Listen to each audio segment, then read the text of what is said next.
Hello students, अब हम पहुंच गए हैं एडिशन ऑफ वेक्टर्स तक। तो एडिशन ऑफ वेक्टर्स का हमें आज टॉपिक करना है। और एडिशन ऑफ वेक्टर्स जो है उसके बाद हमारे पास कई तरीके होते हैं। There are multiple methods of addition of vectors.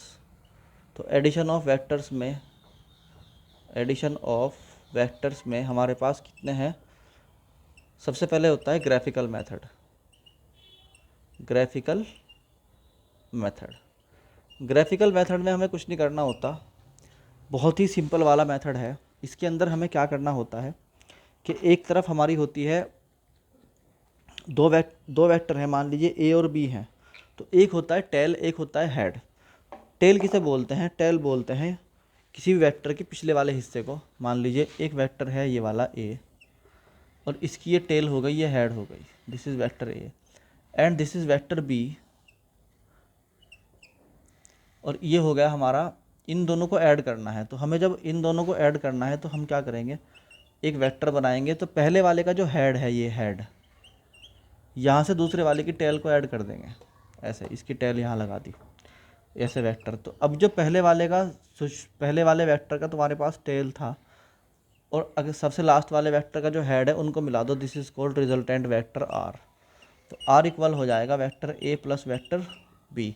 यही इसका फार्मूला है। अच्छा, नॉर्मल स्केलर क्वांटिटी और वेक्टर क्वांटिटी को ऐड करने में यही फ़र्क है। फॉर एग्जांपल मैं आपको एग्जांपल के थ्रू समझाता हूँ कि अगर आपने दो वेक्टर लिए, मान लीजिए दो परपेंडिकुलर वेक्टर्स हैं, और वेक्टर ए है आपके पास कितना 3 मीटर, और ये है एक्स डायरेक्शन में, दैट इज अब तो हम आई लिख सकते हैं इसको आई में। और वेक्टर बी है हमारे पास 4 मीटर, जो कि जे डायरेक्शन में यानी वाई डायरेक्शन में है। तो अब हमसे कहा गया कि बताओ कि ए प्लस बी कितना होगा, वेक्टर ए प्लस बी कितना होगा। तो अगर हमसे पूछता कोई बताओ भाई ए प्लस बी कितना है, तो हम सिंपल कह देते विदाउट वेक्टर अगर बोलते हैं हमसे, तो हम कह देते 3 + 4 इक्वल टू कितना हो गया 7 मीटर। हमारे लिए बहुत ही सिंपल वाली बात थी। यानी दो हमारे पास, एक 3 मीटर गया कोई, फिर उसके बाद 4 मीटर गया, तो हमने कहा टोटल कितना गया 7 मीटर गया। मगर ये हमारी distance I, distance, this is called distance. Diagram बना के दिखाते हैं। ये ए है 3 मीटर, उसके बाद ये बंदा गया 4 मीटर वाई में। तो हमने कहा भाई इसकी जो डिस्टेंस हुई ये प्लस ये इक्वल टू हो गई 7 मीटर। बस डिस्टेंस जो है वो स्केलर क्वांटिटी है।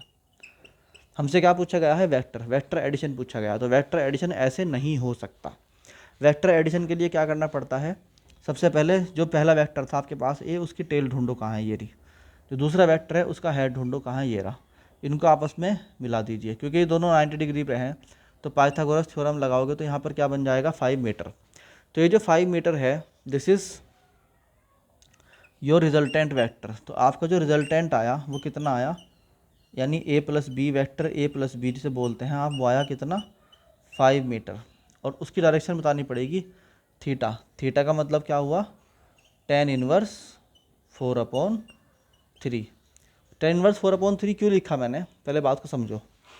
देखो, अगर मैं इस ट्राइंगल में tan का फॉर्मूला लगाऊं तो tan थीटा इक्वल टू होता है परपेंडिकुलर, यानी कि 4/3 बेस।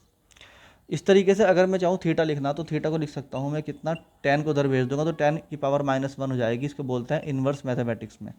तो हो जाएगा tan इनवर्स 4/3। ये बात समझ में आई कि नहीं आई आपको? तो ये था हमारा क्या, ग्राफिकल मेथड। एक हमारे पास होता है पॉलीगोनल मेथड। पॉलीगोनल मेथड के अंदर क्या होता है कि अगर जैसे वेक्टर था, तो पॉलीगोनल मेथड भी ग्राफिकल मेथड के अंदर ही आता है। इसको बोलते हैं पॉलीगोनल मेथड।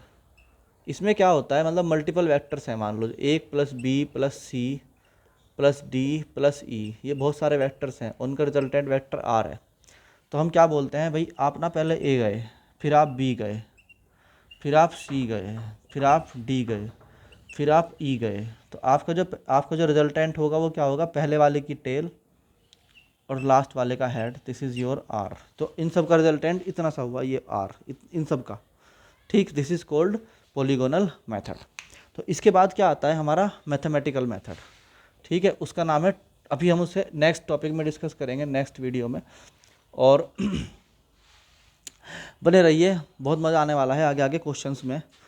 तो बच्चों, अगला हमारा जो है